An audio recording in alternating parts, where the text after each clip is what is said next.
Khamenei ಪುತ್ರನ ವಿರುದ್ಧ ಗುಡುಗಿದ ವಿಶ್ವದ ದೊಡ್ಡಣ್ಣ ಮುಜ್ತಬಾ ಇರಾನ್ ಸರ್ವೋಚ್ಚ ನಾಯಕ ಅಂತ ಒಪ್ಪಲ್ಲ. ಇರಾನ್ ಮುಂದಿನ ನಾಯಕ ಅಂತ ನಾವು ಅಂಗೀಕರಿಸಲ್ಲ. ಖಮೇನಿ ಪುತ್ರನ ವಿರುದ್ಧ ಗುಡುಗಿದ ವಿಶ್ವದ ದೊಡ್ಡಣ್ಣ ಮುಜ್ತಬಾ ಇರಾನ್ ಸರ್ವೋಚ್ಚ ನಾಯಕ ಅಂತ ಒಪ್ಪಲ್ಲ. ಇರಾನ್ ಮುಂದಿನ ನಾಯಕ ಅಂತ ನಾವು ಅಂಗೀಕರಿಸ್ತೀವಿ. ಇರಾನ್ನಲ್ಲಿ ಶಾಂತಿ ಮತ್ತು ಸಾಮರಸ್ಯವನ್ನ ತರುವಂತಹ ಹೊಸ ನಾಯಕನ ಅಗತ್ಯವಿದೆ. ಖಮೇನಿ ನೀತಿಗಳ ಅನುಸರಿಸುವ ವ್ಯಕ್ತಿ ಅಧಿಕಾರಕ್ಕೆ ಬಂದ್ರೆ ಅಮೆರಿಕ ಮತ್ತೆ ಯುದ್ಧಕ್ಕೆ ಇಳಿಯಬೇಕಾದ ಸ್ಥಿತಿ ಬರಬಹುದು. ಖಮೇನಿ ಪುತ್ರನ ವಿರುದ್ಧ ಗುಡುಗಿದ ವಿಶ್ವದ ದೊಡ್ಡಣ್ಣ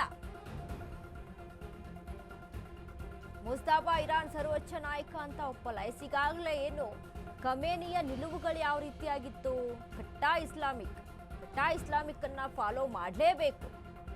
ಈ ಹಿಂದಿನ ಒಂದು ಇರಾನ್ ಅನ್ನು ನಾವು ಗಮನಿಸಿ ನೋಡಿದಾಗ ಎಷ್ಟರ ಮಟ್ಟಿಗೆ ಫ್ರೀಡಮ್ ಇತ್ತು ಹೆಣ್ಮಕ್ಳಿಗೆ ಅಂತ ಅಲ್ಲಿ ನಾವು ಗಮನಿಸಿ ನೋಡಿದಾಗ ಸಾಕಷ್ಟು ಒಂದು ಫಾರಿನ್ ಅಂದ್ರೆ ಒಂದು ಅಮೆರಿಕಾ ಕಂಟ್ರಿ ನೋಡ್ದಂಗೆ ಆಗ್ತಿತ್ತು. ಅಲ್ಲಿರುವಂಥ ಹೆಣ್ಮಕ್ಳನ್ನ ನಾವು ನೋಡಿದ್ರೆ ಅಂದ್ರೆ ಅಷ್ಟೊಂದಿಗೆ ಫ್ರೀಡಮ್ ಇತ್ತು, ಅವರಿಗೆ ಹೇಗಬೇಕು ಹಾಗಿರುವಂಥ ಸ್ವಾತಂತ್ರ್ಯ ಇತ್ತು. ಬಟ್ ಖಮೇನಿಯ ಆಡಳಿತ ಬಂದ ಮೇಲೆ ಏನಾಯಿತು?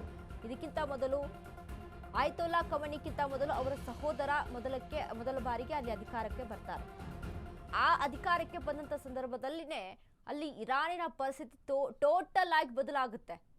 ಹಿಜಾಬ್ ಧರಿಸಲೇಬೇಕು, ಹೀಗೆ ಇರಬೇಕು, ಮಹಿಳೆಯರು ಇದೇ ರೀತಿಯಾಗಿ ನಡ್ಕೊಳ್ಬೇಕು, ಹೀಗೆ ಒಂದಿಷ್ಟು ರೂಲ್ಸ್ಗಳು ಬಂದ್ಬಿಡುತ್ತೆ. ಸೊ ಈ ನೀತಿನೇ ಅಲ್ಲಿ ಫಾಲೋ ಆದರೆ ಖಮೇನಿಯ ಪುತ್ರ ಇದ್ದಾರೆ ಮುಜ್ತಬಾ, ಅವನು ಕೂಡ ಸರ್ವೋಚ್ಚ ನಾಯಕ ಅಂತ ನಾವು ಒಪ್ಪೋದಿಲ್ಲ. ಅಲ್ಲಿರುವಂತಹ ನೀತಿಗಳು ಬದಲಾಗಬೇಕು ಅಂತ ಇದೀಗ ಅಮೆರಿಕ ಅಧ್ಯಕ್ಷ ಡೊನಾಲ್ಡ್ ಟ್ರಂಪ್ ಹೇಳ್ತಾ ಇರುವಂಥದ್ದು.